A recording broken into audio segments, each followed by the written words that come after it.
Hi, everyone. Welcome to another episode of Second Act Actors. I'm your host, Dr. Janet McMorty, and I'm still a medical doctor simultaneously trying to pursue a career in acting. My guest this week is Malik Miron. Eric is also known as dadbOdd. He's a performance artist. He's a singer. If you follow me on social media, I may have done a reel with one of his tunes. He's also an actor. He and I met on set. We have a film together coming out. We got to act together in a scene. It was so much fun. It's called Armchair Traveller, and it's coming out, fingers crossed, hopefully soon. Oh, he has an incredible story to tell. As soon as I met this guy, we were up sitting in our little, green room.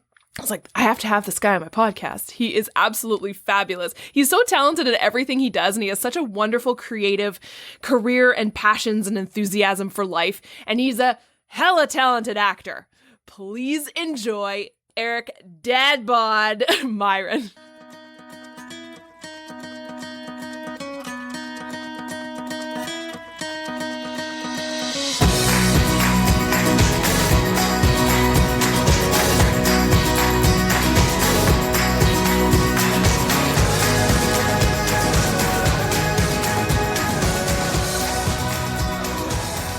Oh God. Pressure's on now. Pressure's on. Yeah, that's it. You know what I realized this morning when I was getting my ritual ready? You are the first person that I've talked to on my podcast who I've filmed a scene with for an actual project. No way. Yeah. Cool. Yeah. That's like a milestone. I think so. I know so. I mean, love it. There's people I've talked to that I've been in like an acting class with, or like I've been in a play with, but I was like, Eric's the first person who I've been in the legitimate scene on a movie set together. Yeah. Yeah. That's awesome. Tell me your story. How in the blue blazes did you get in? How did you get to the film set that you and I got to be on together? Oh, wow. Yeah. That's a long story. Well, it all started back in 1985. It was a cold and rainy day. Yeah. No, it's getting into acting, I guess you're asking, is just how I started. Yeah, or even just the story of your creativity, because you have a lot of really interesting stuff going on. Yeah. Well, I was a music teacher for 10 years in elementary schools. So I went to the university for music and acting, and I really enjoyed acting, but I didn't want to do any acting. I was like, no, I'm too nervous. I can't get on stage. You kidding me? I'm just gonna watch, learn the craft, see how it's done, and then, sit back. I don't want to do it. So then I kind of figured, oh, well, I guess I'm not really an actor. I'm a teacher. Those who can't do, they teach. So I'm going to go and teach. I did that for 10 years. I didn't do a lot of teaching. Like I didn't do a lot of drama teaching. It was more music. But there was always something in the back of my mind that was like, yeah, like you want to do this, go try out. So I did some background stuff for Letterkenny a few times. I really enjoyed it. And then I did, an actual part in a French movie called LA Switch or La Switch. And in it, I had to get beat up by, François Arnaud, who was the lead in that movie. And I had to do like the stunt training for a day. And I was like, this is amazing. Like I went to a gym and the whole day I just like rolled around and got choked out and learned how to fall. And I was like, this is great. So I did that film. The next day I went and shot that and I loved it. Even though I poked the lead in the eye, like getting ready for the scene we were practicing, and I put my hand out and I didn't do it right. And I got him right in the eye with my thumb and he freaked out and I was like, oh no, I'm going to get fired right here. I'm done. But it all went well. And then he kind of roughed me up pretty good. I had like scrapes on my face and stuff too, because we were so into it, but it turned out awesome. And then I just loved it. I was like, I need to do more of this, but not background stuff. I want to be in the mix, I don't want to just sit there and wait and then go be in the background. And then nothing happened for a while. And then finally I got a job on it was an animated feature film. And I played a guy named Jude who just went through a breakup, and I had just went through a breakup. And I was just like, I was really enjoying the process of making this. I went to the studio and we did all the dialogue for that and the ADR for that. And I was like, this is fantastic. I love this. I got paid really good money for it. And that was it. I was like, okay, I need to get into ACTRA. And then I started auditioning and I got an agent and ended up with Armchair Traveller, which is really, really fun. My first probably my biggest role. And then we got to work together, which was awesome.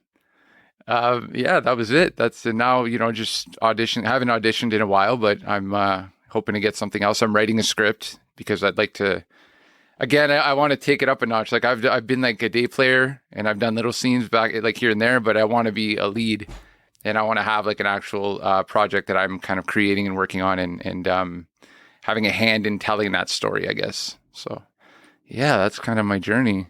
Take me back to when you were in your university studying music and acting and you weren't keen on the acting part. What changed? Tell me more about that.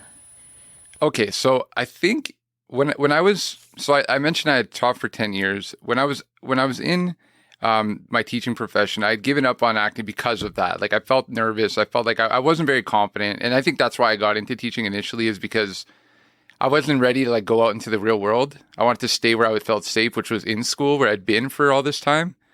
And when I was 29, my grandpa died and I was really close with him. And when it happened, it was like this shock, this awakening of like, whoa, like life, people die, like you die, you're going to die, dude. And then it just kind of like hit me. And at the same time, I had my first daughter who was born with a cleft palate and it's something called Pierre-Robin sequence. So the whole pregnancy was great. We were like, this is going to be fantastic. We're going to be parents. And then this happened. It was such a shock. And then 2 weeks later, my grandpa died. And it was like the entire universe was like sending me this message of like, life is short. Like anything can happen.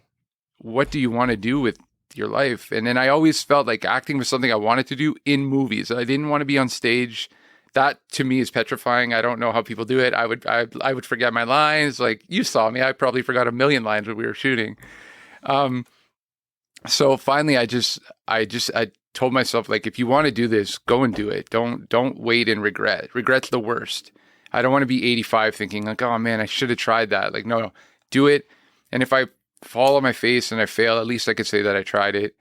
And luckily, and then I decided, okay, I'll do background stuff for Letterkenny. And from there, it kind of snowballed, like I said. But that was it. I think my grandpa passing and my daughter being born with that, which is not a big deal. Like she had a palate repair. She doesn't have that sequence as bad as other children have had it.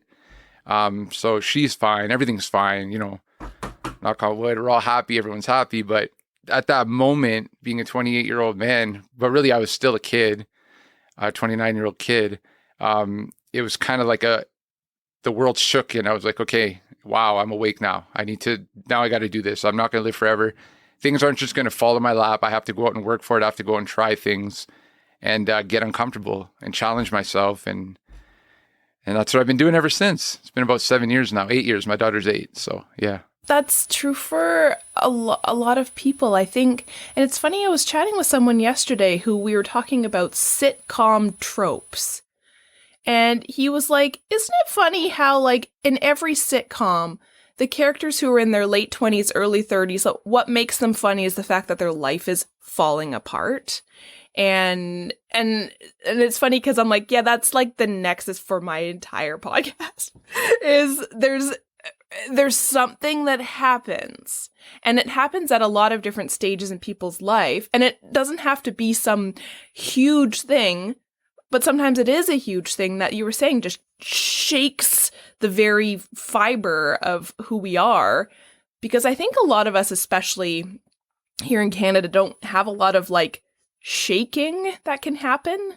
And so when it does, it's very startling, if you kind of catch my drift. That makes sense. We're very lucky in Canada where things are they're easy. Life is easy, relatively easy for us here.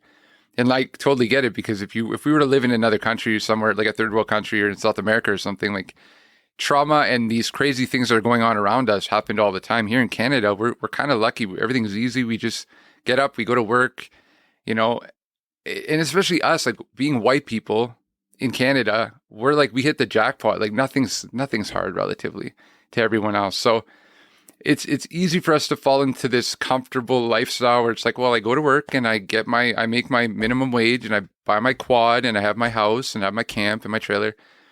And that's fine if that's what you want. But for me, it was like, I can't do that. That's not going to be enough for my soul. Like it'll tear me apart.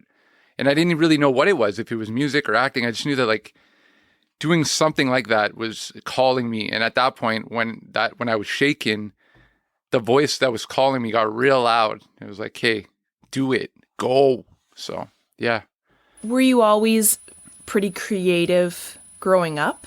And was there a positive pressure to keep being creative growing up? Or did you get subjected, as a lot of us did, to the well-meaning but negative pressure saying, yeah, you're talented, but maybe go do something more stable?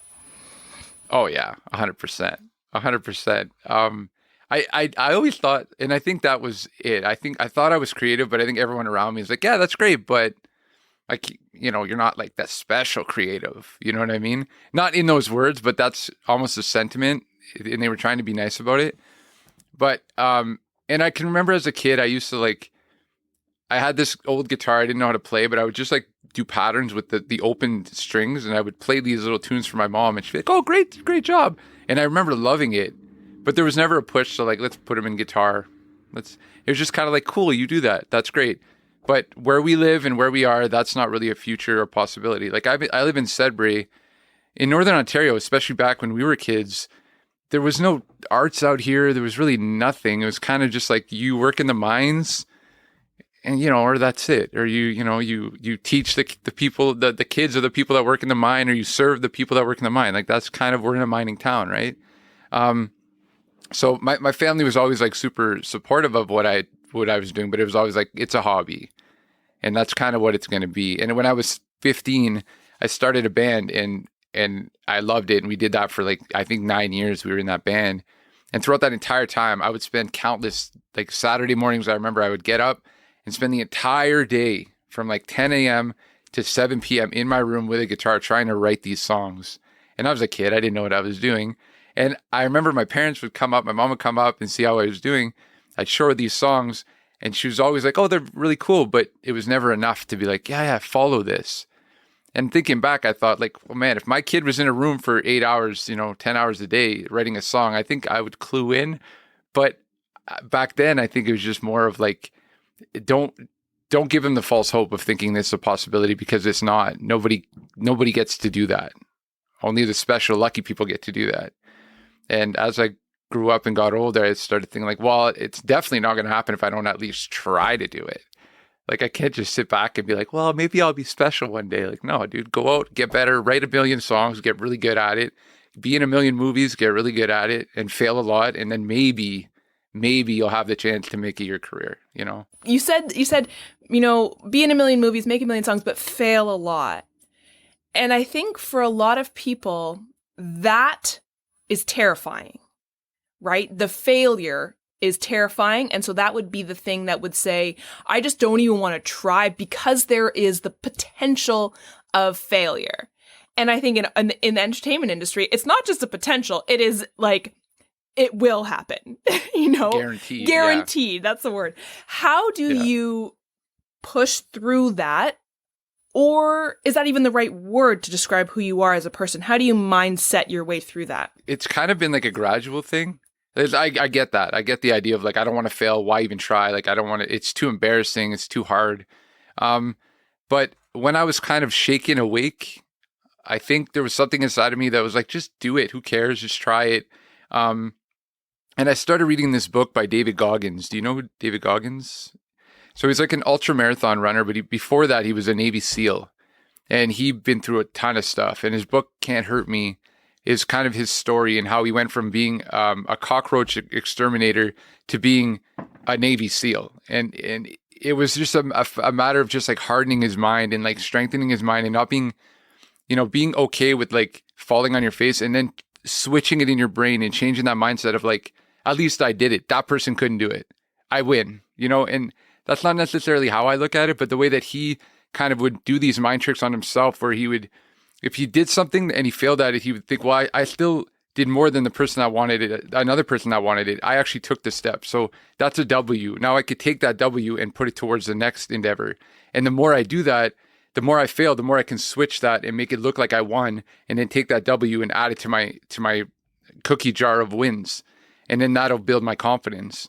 So he tried to make every failure a win. And that's what I've kind of done over the years, is when I fail, I think back and I go okay, well, what if I hadn't done it? Is it still a win? Where's the silver lining here? because there's always some silver lining. You can kind of find that. You just got to switch your perspective.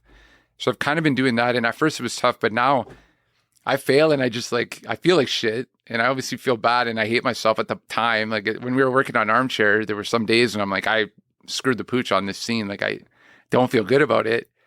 But I would tell myself like, okay, maybe you didn't do well on this scene, but this entire movie, there are moments in here that you felt good about it. Lead with that, make that the thing you think about when you're feeling crappy about yourself. Don't worry about the negative. They're always going to be there. Worry about the positive. And the fact that you got to do this movie is incredible. So just focus on that. And, it's easier said than done, obviously, but it's something that I'm constantly trying to do. As an aside, I felt very similar when we were filming that movie, because like there was a time like I blanked on my lines and I had like 5, right? Like it's not like I had many. And I remember there was this time when I was like, oh, I'm sorry, Rebecca, the director. I'm sorry, who's a friend of mine, right? And she was like, it's okay. Like, Janet, we're just getting coverage. And I don't know what coverage means. Like, I don't know what that means. I didn't go to theater school. So I was like, okay. And then I remember driving back to my hotel with Trish and being like, I screwed the pooch, like you said. I was like, I'm here for a day. I have 5 lines and I screwed it up. I'm so sorry. And Trish was like, and I'm like, I didn't even know what coverage was. She's like, Janet, this is the place and the people that you're allowed to not know around. She's like, you're not allowed to like, set the set on fire. But she's like, this is the place where you're among good, supportive people where you can learn that stuff. And I think like you and I both being pretty new to this industry can be terrifying. And that sensation of I screwed this up, and we go into the negative immediately and forget about the positive stuff that happened. But I never thought about that. Like some of these kind of building blocks of our career, like this wonderful movie we were a part of, like these are the people where we can learn some of the stuff because they're so nice. Well, especially that project, everyone was amazing. Yeah. It was awesome. Yeah. I didn't know what coverage was either going in. I didn't know. Now I know, thankfully. But actually, one thing that I was working on before that, the animated movie that I had done, I couldn't get the singing portion right. And the director was like, try this, try that. And I wasn't hitting it. And when I left, I was so you're just so like hard on yourself. Like, fuck, I couldn't give them what they wanted. But then people told me like, this is editing. This is like a business of editing. Like what you gave them is fine. They'll find a way to make it work. That's why they're so prepared. Like they have the coverage and they have the shots that they need. They can edit. Don't worry about it. But as an actor and as like an artist, you want to please people. I don't know about you, but I want the director to be like, great job every time.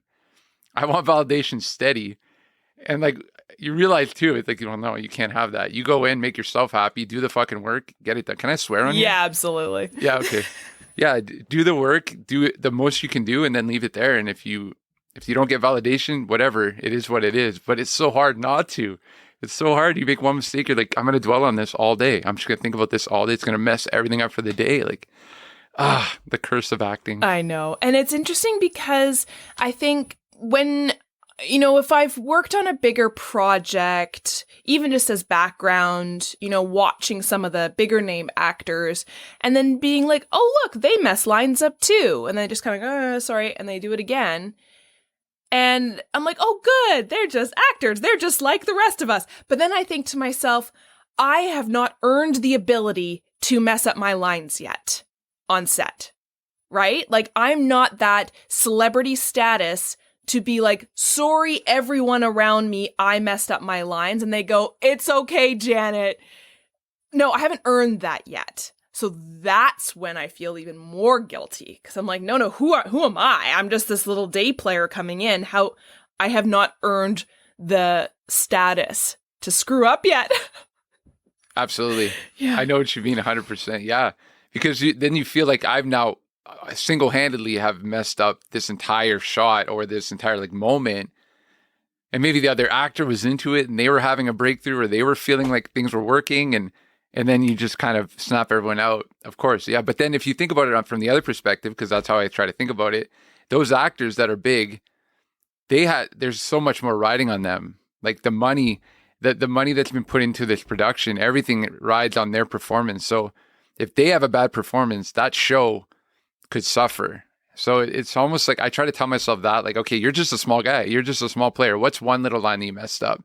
You don't have an entire production riding on your back, which hopefully one day that's the case. But so those are little mind games I tell myself. It doesn't work, obviously, but it's something at least I'm trying to tell myself. It's part of the training, I think, right? Which is funny because it's so personal. So I think about like the training to become pretty much any other career, right? I trained to be a doctor. You can teach anyone how to do that, right? Like, here's the science textbook, learn it. Science is science. Where this is like training your like soul and who you are as a human and your emotions and everything. Like, it's so... And how to tap in. Oh, yeah. Ugh. Oh, my, yeah. And to be vulnerable in front of all those people and not be afraid to make a mistake, even though you're petrified to make a mistake. And like, it's just, and then being okay with like falling on your face in front of all these people, and maybe it'll be good. They might say that was perfect. And you're like, oh, fuck, I feel like I didn't do well, but it works. Like, yeah, you got to do it, I guess. You can't walk in and say, oh, I've got my theory down, I'm good. No.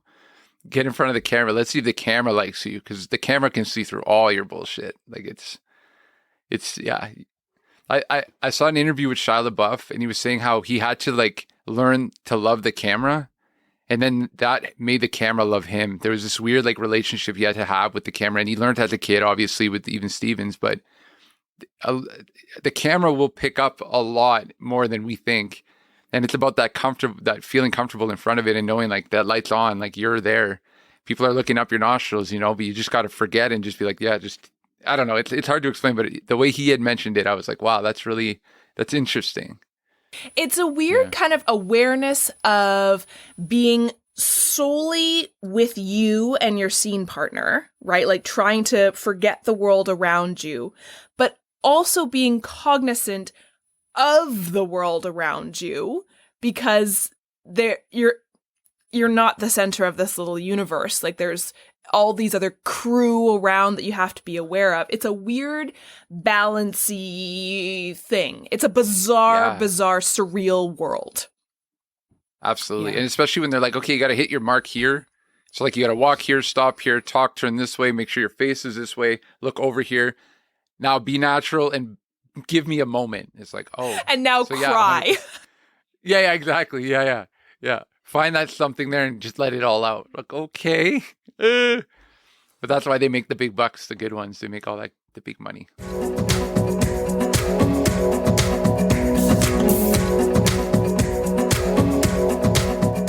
So take me through kind of the steps that you've done to build your career. I mean, for someone who didn't go to like traditional theater school or traditional film school, how did you learn what to do to learn, how the camera works, but also the business side of this? Well, I kind of like, I knew a little bit about it because like I had taken a degree in fine arts. So I studied music, and then I did study the acting, like how to do it and like the craft of it, and a little bit of stage, how that all works. I didn't know much about film, and I just kind of like asked questions. And at first I was so green, like I would go and be background, and I would sit there quietly and just like look around and try to soak in whatever I could. But I had friends in the acting community that I went to school with who were starting to jump in and do stuff. And I would always just kind of ask them questions, and they would fill me in.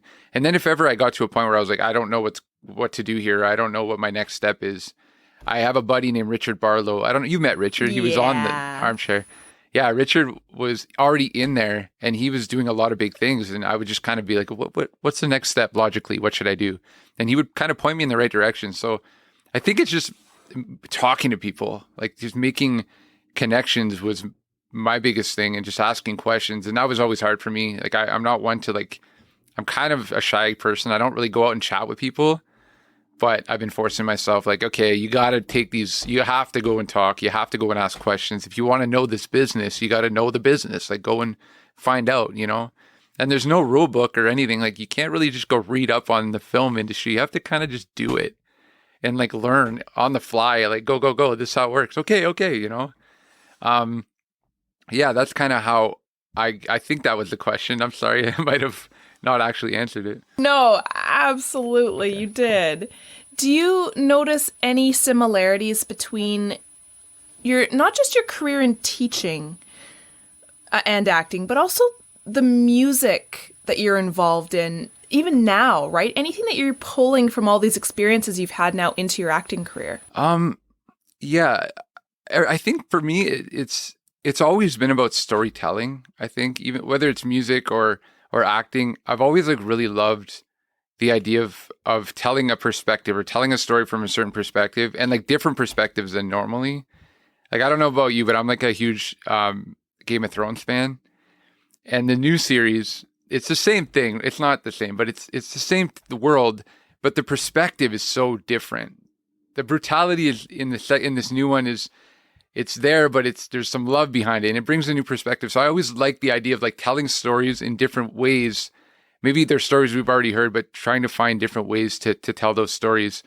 So I try to put that in my music. I try to write my lyrics from the perspective of a character, and I'm not sure how much that applies to teaching because, with teaching, it was just like, here's how to play an instrument. Here's a clarinet. This is how you put your mouth. Here's how you put your fingers. Let's try to get through this next 75 minutes here without, having a headache.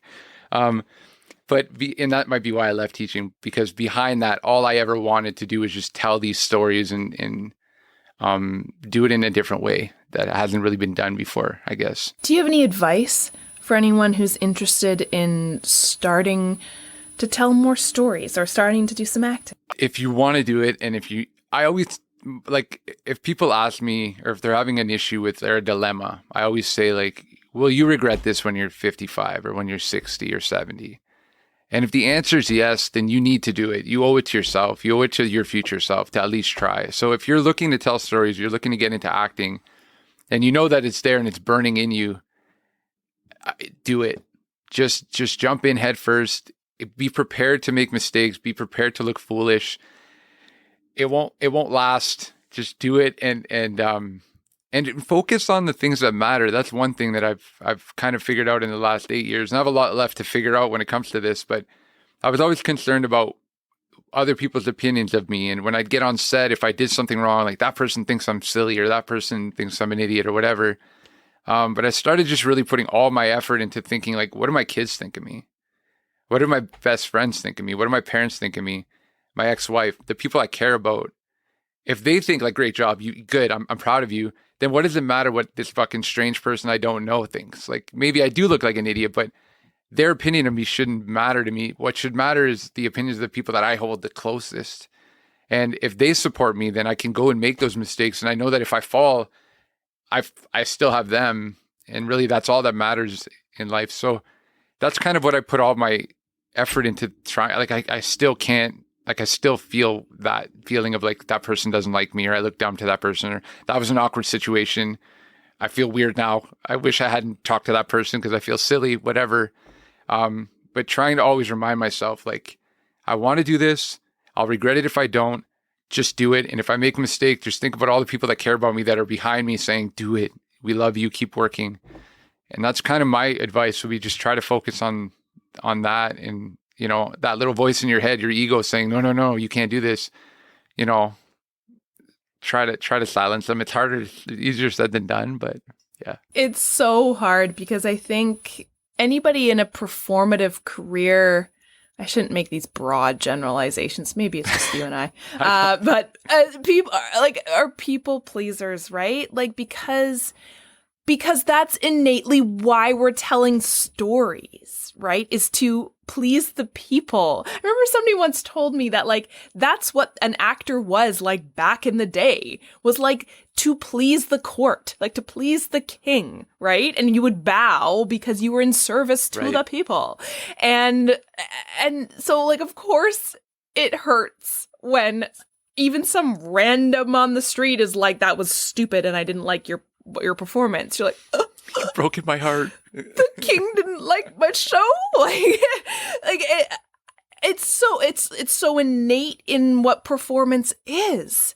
But you're right, like when so much of our industry is rejection, not just from like casting directors, but also from like society, like how, I guess that explains the atrophy rate, like why so many people drop out of this industry. But I guess this is a loaded question. Like, how else? I know I love the idea of remembering who's behind you, but do you have any other advice or what has worked for you when that's such a big part of just the world that we're in, is the rejection and the naysayers? I don't know. You had mentioned like, maybe it's just us. Like, I don't know if it's something that I think when these things happen, these rejections happen, I get in like these weird funks where like I'll get depressed and be like, oh, fuck, I want to quit. I just want to quit. But then there's always something there that's like, are you kidding me? You're not going to quit? You're not a quitter. You can do this. You're going to quit over this, you little bitch. Like, it's almost this voice in my head that's kind of like the badass is like, don't be a little bitch. Like, you can do this. Just who gives a fuck? Just do it. And then you get kind of, for me, I don't know if this is everyone, but I get kind of worked up where I'm like, no, I'm not going to let this. I'm too stubborn to let this thing derail me. I can't now. I won't do it. But I go through the funk right away. And there's been times when I've sat there and like my ex-wife is my best friend, and I've called her when things have been really bad. And, I'm on the phone, like crying basically, and telling her. And then, obviously there's that support of like, you can do this, keep going. And that's great. But in the moment, you're like, nothing you can say is going to change the way I feel right now. I'm so down about what just happened. But there's always like a little voice of like, you're not going to let this stop you. You're not a little bitch. I don't know how else to put it. Maybe I'm just tough on myself, or I have the voice in my head is an asshole, but it's just, I don't know.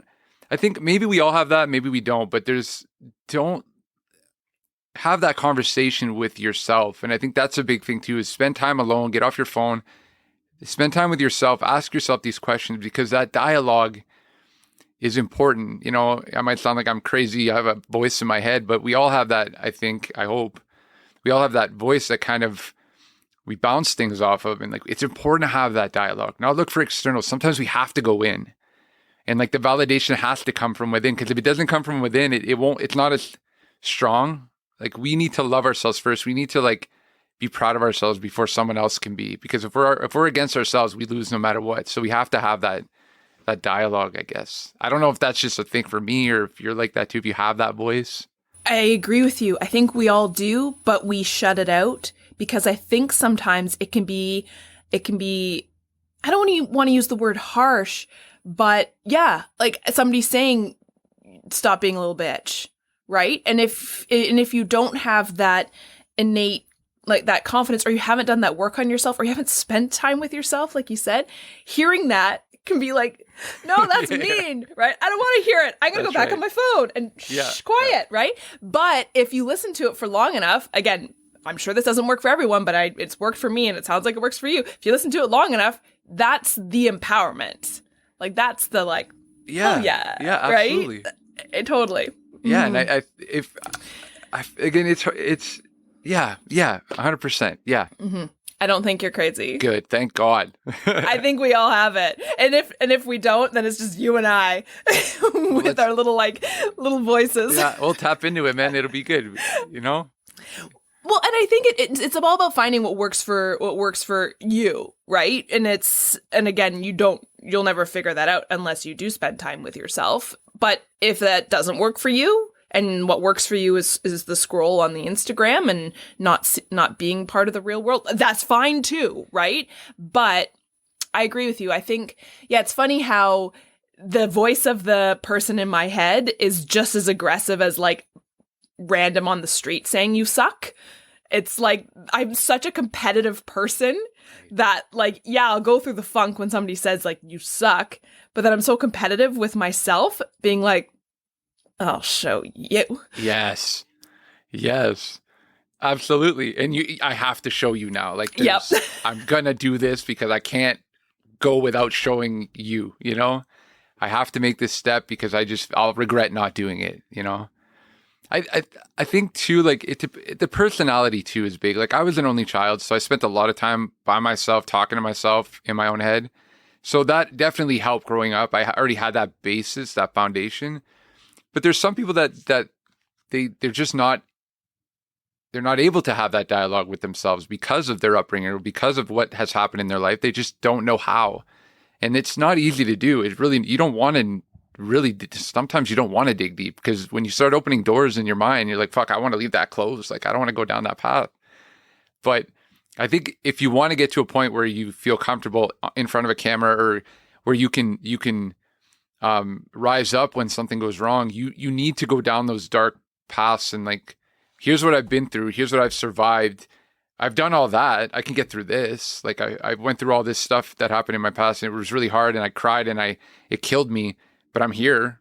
So if I can get through that, I can get through someone telling me I suck, you know. I think you got to visit those negative times and look through that cookie jar of wins. Like, what can I use here for some sort of confidence? I need it. I'll take it anywhere, or from anywhere, I should say. I think that's kind of an important thing to do. But again, it depends on personality, right? I was in an acting class recently, and the idea of like, I need a thought was what was part of the acting class, right? Like, I'm in this emotional scene and I can't quite get myself into it. And the acting teacher was like, I'm going to give you a thought, and would just say, you know, like, think in your head, I'm inept, you know, and like, or something like that. Like just having a thought coming into your head, and it comes from those past experiences that you can relate to that thought. I'm trying to make sure I'm making sense here. And I think what was very powerful for me was knowing that I've been through stuff, as we all have, but able to bring up those past experiences, relate them to the thought, and give emotion out. But then as soon as the scene was over, have the ability to say, cut. Thought gone. Yeah. Thought gone. Yeah. Like, is that something that you've had to work on? Like, I know that's part of the vulnerability piece, or like, just what are your thoughts on that? I mean, I've heard, like, I definitely know that how to, like, not, I don't know how to do that, but I've heard of that. The idea of like substitution, or like, okay, if I lost a child in this scene, well, now I could think of a thought of like maybe when my dog was sick and how that made me feel, and then I could use that. But the hard part, I think, is especially when you're on set, like people don't realize, but you could be shooting a scene for hours, and you could be having to have that thought for hours, and then you shoot it once. It's like, okay, we're going to reset the camera for your coverage now. Don't lose that thought, you know, and you got to be able to. So I think, again, it's a balancing act of like having it, being able to tap into it, have it, use it. Okay, cut, let it go.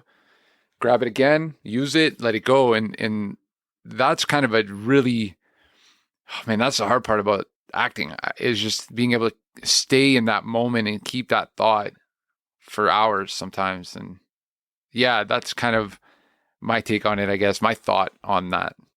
And I think a big part of it is being able to then safely remove yourself from it.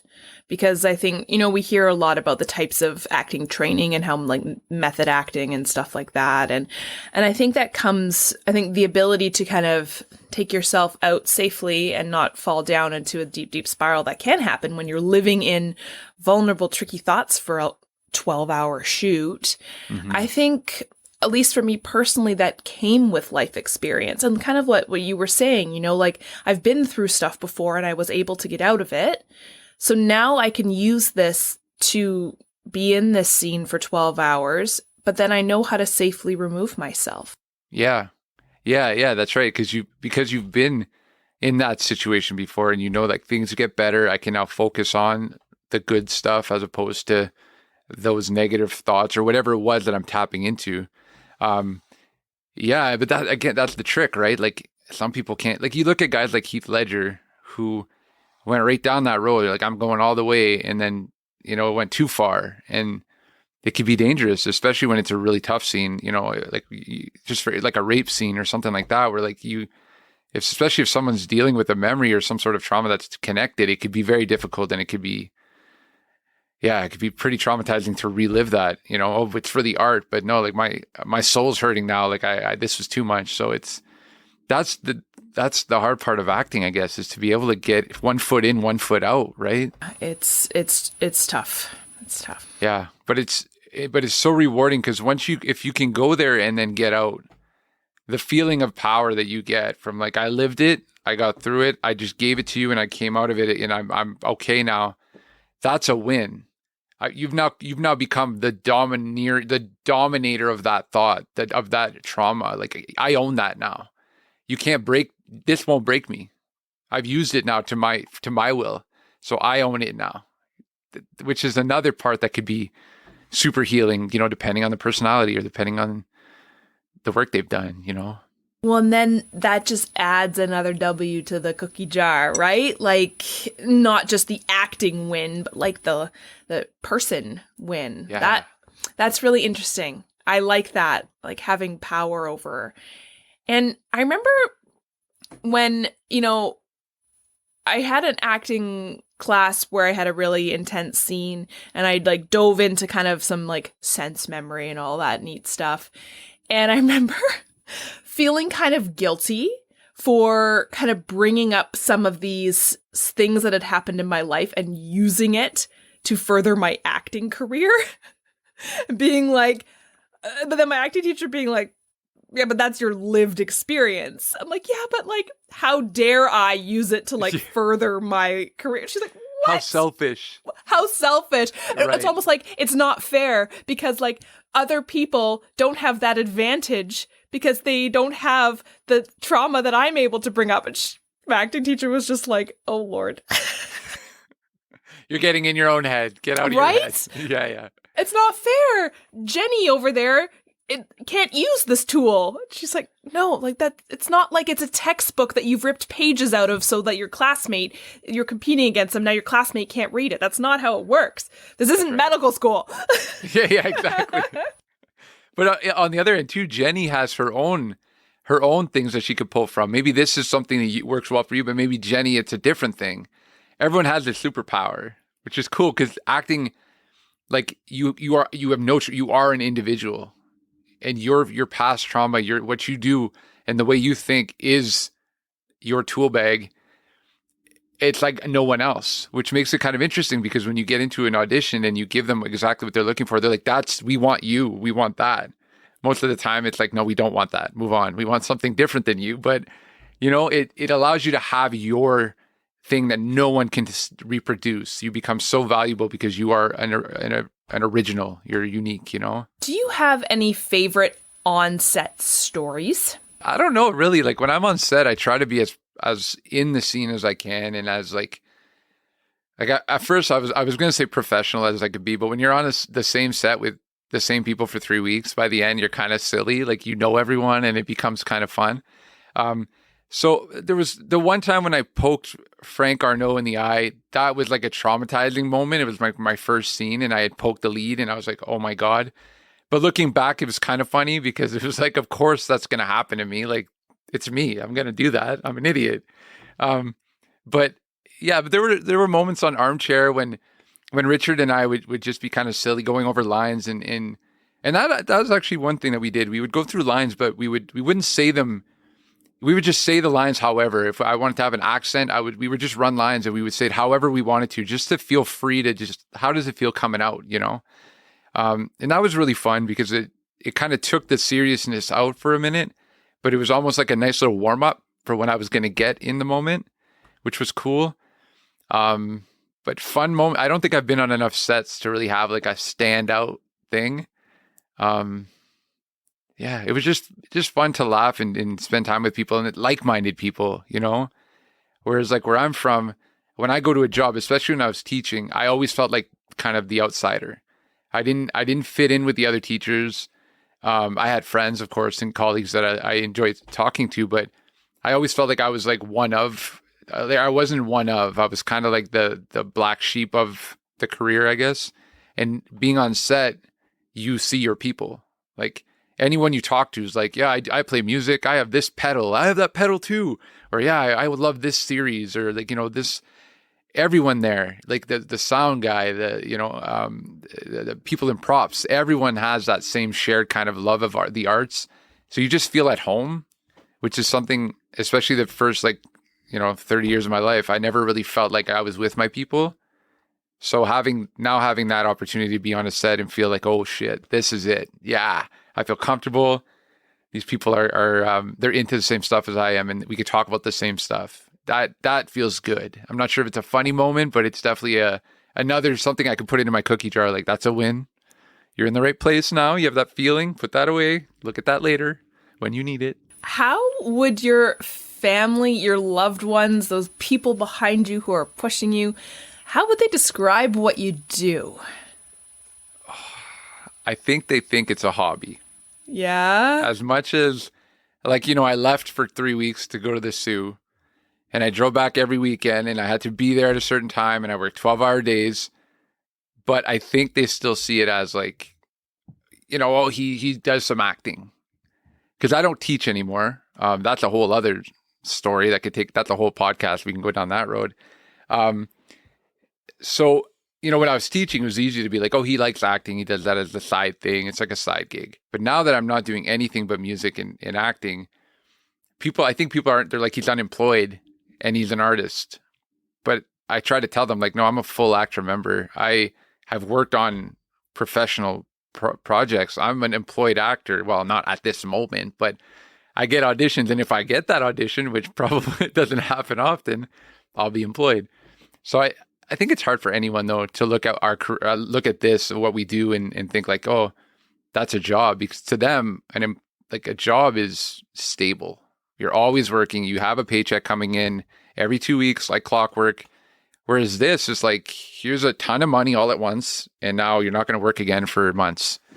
And I mean, I don't mind that at all. That's nice for me because I like trying different things and doing different stuff. But I think for everyone else, it's kind of like, what exactly is his job? He's just kind of like he's waiting. He's a contractor doing a bunch of different little things. Yeah. Is there anything that you are looking forward to coming up? I'm looking forward to 2023. And I have a whole plan of things that I want to do for my music. So I go by the stage name dadbOdd, and I've been releasing music videos and singles for 3 years now, consistently every couple of months. And I've taken on this new challenge of mixing my tunes as well. Before, I would write the songs, produce them, and then send all of the stems to be mixed somewhere else. And I kind of decided this year I'm going to take that on myself and try to learn the ropes of how to be a mixing engineer and how to mix a project. So I'm excited to get that out to people. And I think it'll be a different vibe than the other stuff because it'll just it's completely me getting this project off the ground, and I don't have help from anyone else. Although that's kind of how I prefer to work, is collaboratively. But I'm excited to see how much I can learn and how well my mixes are going to be. And I'm also excited to write this script that I'm working on. And I've gotten some feedback from a writer that's in the industry already, and he's kind of going to mentor me and help me go draft by draft and build this thing into something that's pitchable, I guess, to a network. So I'm excited to work on that and get that nailed down and get that feedback and make myself like a legit pilot for a show. And just see what kind of auditions come down the pipe, and what kind of projects I could be a part of, and what kind of people I can meet. You meet some pretty cool people, especially like when you're into those big productions. You see people that you're like, I've watched you on TV, like I grew up watching you. I saw 3 seasons of you. So that's pretty cool. I got to do a scene with Tim Rosen, who's from Schitt's Creek. He plays Mud Schitz. So I was like, whoa, like, dude, I saw you on Instant Star, and here I am talking to you about guitars. It's like, what the hell is happening? So I'm excited for the possibility of that kind of stuff. And it doesn't even matter if there's nothing concrete. It's just, I know that that will happen again. I know it, and I'm excited for that. Do you have any final words of wisdom? Not yet. I'm not old enough to have any words of wisdom. I'm still trying to learn myself. I don't know. I think when it comes to this, just do what makes you do what you, that voice in your head telling you to do something, if you're anything like me, it's not going to quiet down. It's just going to get louder, and you're going to have to do more and more to quiet it down and to stifle it. Just do it. You know, if you love something, go try it. Even if it's going to be uncomfortable at first, just don't live in regret. Don't allow yourself to go down the path of so many other people where you look back when you're in your 80s going, man, I wish. And by then the time is gone. That's it. Time's up. Game's over soon. You know? And I like to look at life kind of like a game. I don't know if that's a good thing, but I kind of just look at all these little challenges. Like, that's a level. I got to beat that level. Like, if I was playing Mario to get to the princess, I got to beat that level. It's not going to be easy. Obviously, it's going to be tough. So I just try to tell myself, like, you beat another level. That was a tough one, you know, and just try to have conversations with yourself and, you know, do whatever you have to do to get that thing that you're burning to get. Because I don't know what it would be like to look back and think like, I didn't do it and now I wish I had. It would be heartbreaking. Yeah, and also that, you know, I have no wisdom and I have a lot to learn, and I'm humble, and be humble, be open, be prepared to make mistakes and learn hard lessons, and don't take yourself too seriously and all that good stuff.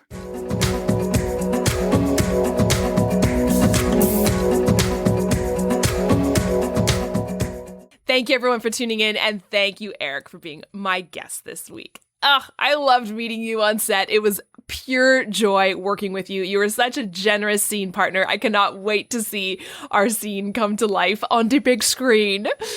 Thank you, everyone, for tuning in, and I hope you'll join me next week for another episode of Second Act Actors. Bye! Second Act Actors is produced and edited by me, Janet McMorty. Theme music by Guillaume. Additional sound editing by David Studio. Additional video editing by Jackie Wadoer. Show notes written by Sarah Hopkinson. I record using Riverside FM. If you're interested in developing an interview-based webcast like mine, I highly recommend this platform. Shoot me an email and I'll direct you to the wonderful folks there. If you or someone you know is interested in being a guest, email me at secondactactors@gmail.com. Don't forget to like, subscribe, and share with your friends. My love language is words of affirmation, so compliments, constructive criticism, and feedback are always welcome and encouraged. Negative Nancys, Judgy McJudgersons, or Debbie Downers, unless you're Rachel Dratch, regarding me or my guests are not welcome. It takes serious courage to share your story with the world, so if you're tempted to negatively comment about someone else's story, please ask your therapist why you're such a garbage person. Save the drama for the stage. On that happy note, I hope you'll tune in next week for another episode of Second Act Actors. Bye!